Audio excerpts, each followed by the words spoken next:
Bismillahirrahmanirrahim. I am Dr. Umar, Assistant Professor Cardiology, Gaju Khan Medical College, and today the topic is aortic valve stenosis and aortic valve regurgitation in valvular heart disease. So, at the end of this lecture, the fourth year MBBS student would be able to enlist the etiology of aortic stenosis, aortic regurgitation, the pathophysiology, signs and symptoms, and would be able to enlist treatment options for aortic stenosis and aortic regurgitation. So, for just the review, this is a diagram illustrating the cardiac anatomy. So you can see that there are two types of valves in the heart. The valves which are between atria and ventricle. So um, these are the mitral and aortic valves, mitral and tricuspid valves, and which are in between the ventricle and the major arteries. So these are the ventriculoarterial valves. These are the pulmonary and the aortic valves. So you must know the cardiac anatomy to understand this lecture. So you can see that aortic valve is basically a semilunar valve which has three cusps, three individual cusps.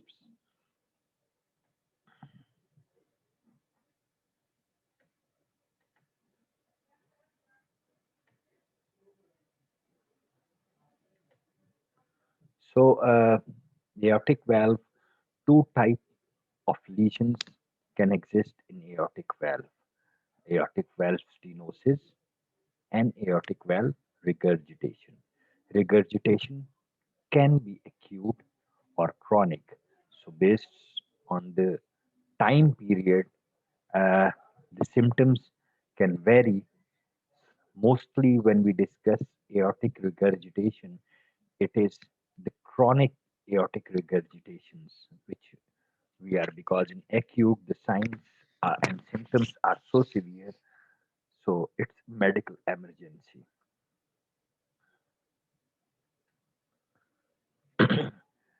Just to recall the physiology, uh, you can remember from your physiology classes that systole is begins after the closure of atrioventricular valves, which are the aortic, which are the mitral and the tricuspid. So when the systole begins, the mitral and tricuspid valve closes, and aortic and pulmonary valves open. So the flow from the ventricle to aorta begins to start. During the diastole, when starts, what happen is that the diast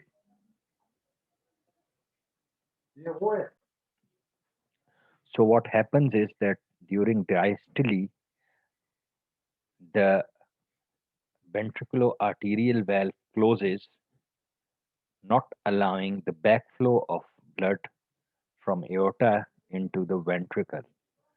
But when there is aortic insufficiency or aortic regurgitation, uh, the blood flow stops.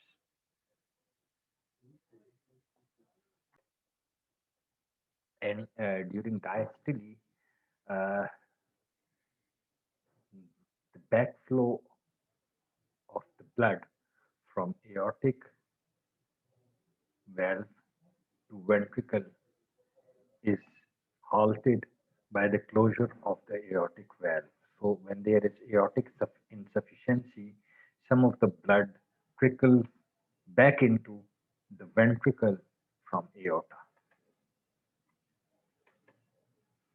So mainly what stenosis is: obstruction to the forward flow of a blood across an open valve. And regurgitation or insufficiency is the leaking of the blood across the backflow or leaking of the blood across a closed So, starting from the aortic stenosis, it can be congenital. There can be a congenital bicuspid aortic valve, which mostly presents uh, in the mid 20s. There can be rheumatic heart disease in which there is gradual, in which when there is involvement of the aortic stenosis, aortic valve, there can be in rheumatic when there is involvement of the aortic valve, it can be aortic stenosis or can be aortic regurgitation, or there is age-related or other cause of collagen disease, degenerative aortic valve, in which the aortic valve degenerates, becomes thickens, and it mostly occurs into old age. In this, you can see that the normal physiology of aortic valve, in which there are three cusps of aortic valve. In bicuspid aortic valve, there is congenitally two cusps, one cusp is absent. This is the cadaveric picture of bicuspid aortic valve. So the pathophysiology of aortic stenosis is that gradually there is thickening of aortic valve. So the pressure across which the ventricle has to pump the blood increases gradually. In the beginning, the ventricle is able to overcome the pressure gradient and pump the blood into the aortic valve. But with progression of time and increase in the severity of aortic stenosis, uh, the ventricle has to push more and more, and in the reaction, the ventricle become thickened. So left ventricular hypertrophy occurs. When the left ventricular hypertrophy occurs, so the compliance of left ventricular decreases. And when the compliance of left ventricle decreases, left ventricle end diastolic pressure increases. So there is continuous raised left ventricular pressure during the diastole, which is transmitted into the left atrium, and left atrial pressure also increases. On the physical examination, aortic stenosis, there is a harsh systolic murmur.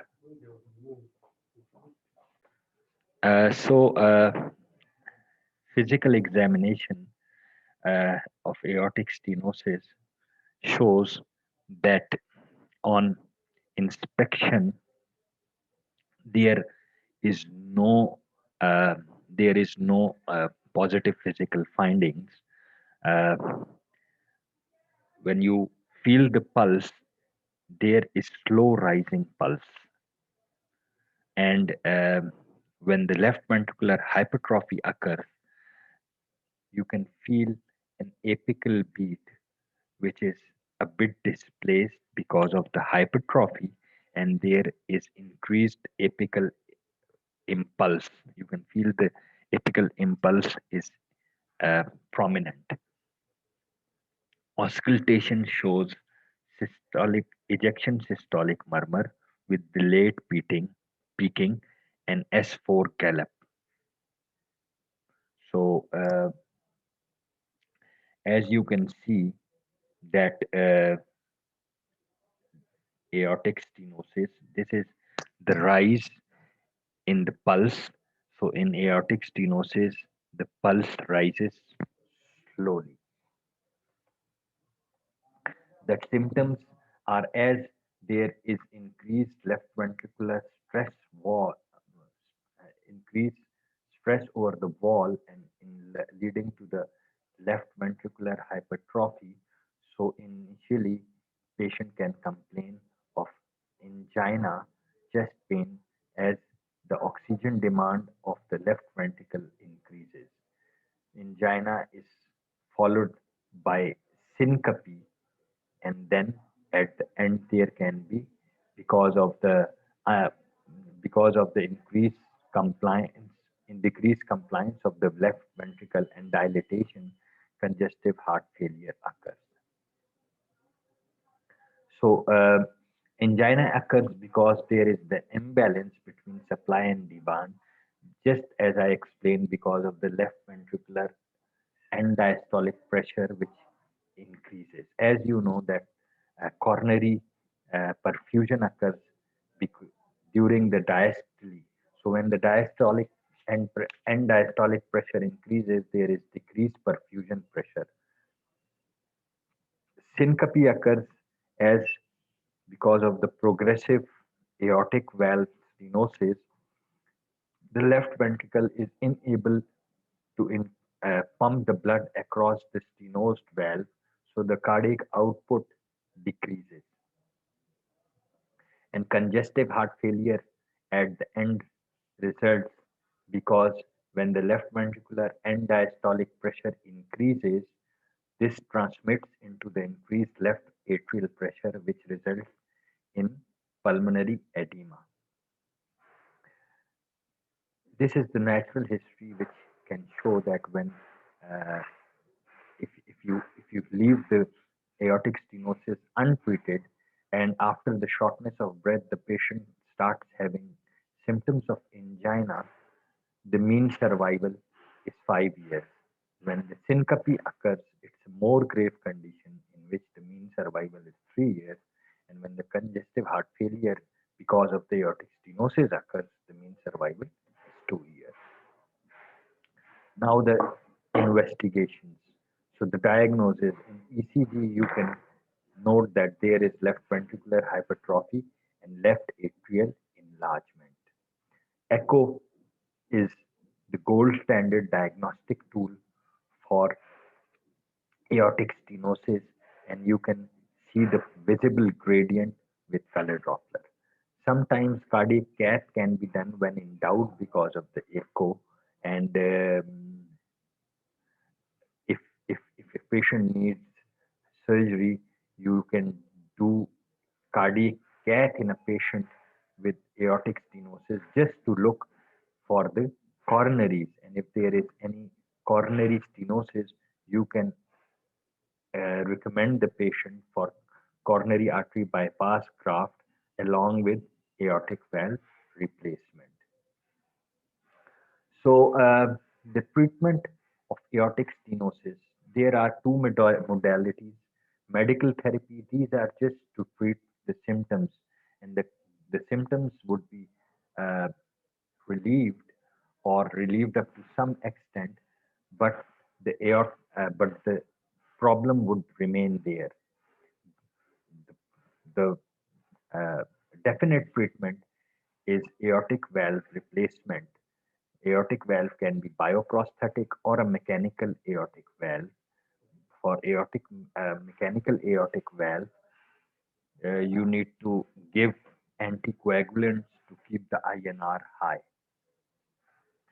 Now there is a new technology in the patients who cannot undergo open surgery, and that is aortic valve implantation through angiography. Now the aortic regurgitation. So mostly aortic regurgitation occurs because of any problem with these leaflets. When these leaflets are unable to oppose each other, the blood is leaked from the LA into the LV, leaks from the aorta into the LV during diastole. The most common etiologies are rheumatic, bicuspid aortic valve, or degenerative aortic valve. What happens is that when blood starts leaking from the aorta into the LV has to pump more amount of blood into the aorta. So it has to press, it has to face more pressure.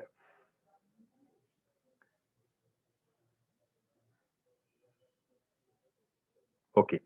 The other etiology of aortic regurgitation is when aorta is becomes dilated because of any of the aneurysm or any other cause. So when the aorta becomes dilated, the valves are unable to,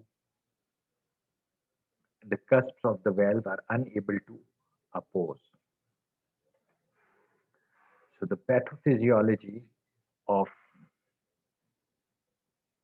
aortic regurgitation is that more and more blood leaks from the aorta into the ventricle, which results in decreased end systolic volume in the ventricle. So ventricle has to push more and more amount, which results in dilatation of the left ventricle and dilatation of left atrium. Dilatation of left atrium increases left atrial pressure, which results in back backflow of the pressure, resulting in pulmonary venous congestion.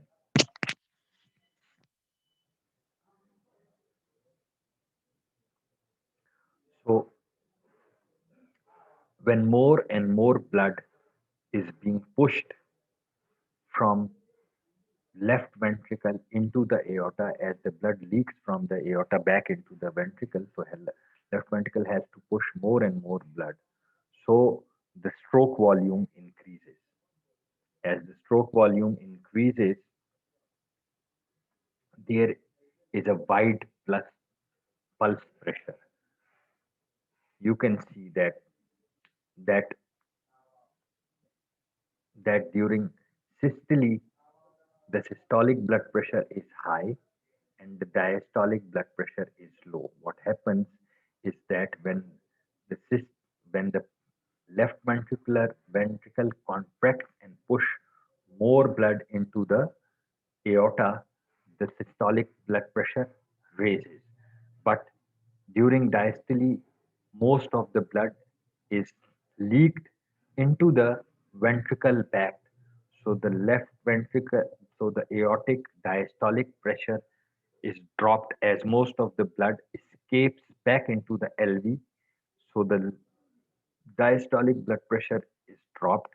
So the difference between the systolic and diastolic pressure is more, which is then translated into wide blood pulse pressure.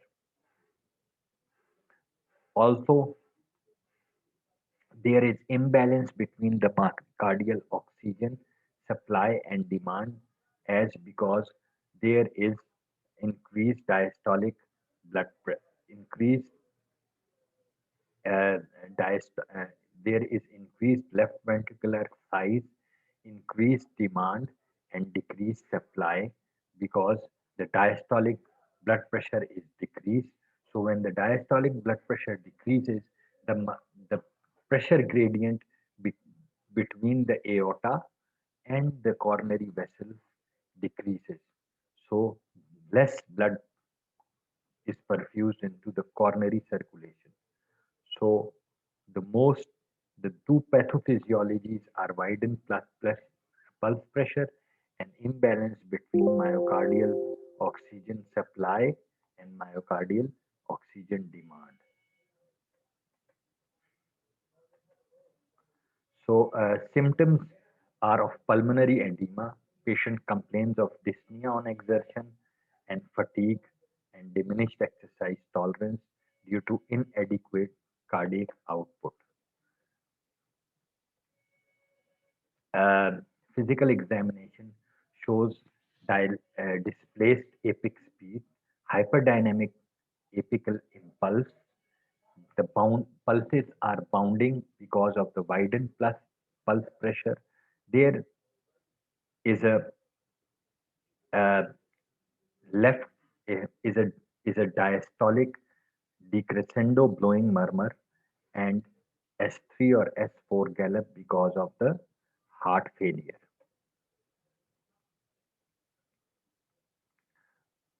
Austin Flint murmur is a unique murmur which occurs because the blood is leaked from the aortic valve into the left ventricle, and then if most of the blood is leaked, then this blood impinges impinge the mitral valve, and this Austin Flint murmur is heard. The diagnosis is from ECG, which shows left atrial enlargement, left ventricle. The gold standard is color Doppler echo, and cardiac cath is sometimes helpful. The treatment, medical treatment, is diuretics, which decreases the left ventricle volume and left ventricle end diastolic volume, and vasodilators, which decreases the after the preload, so more of the blood goes into the vessels. But the definite treatment is aortic valve replacement. Thank you.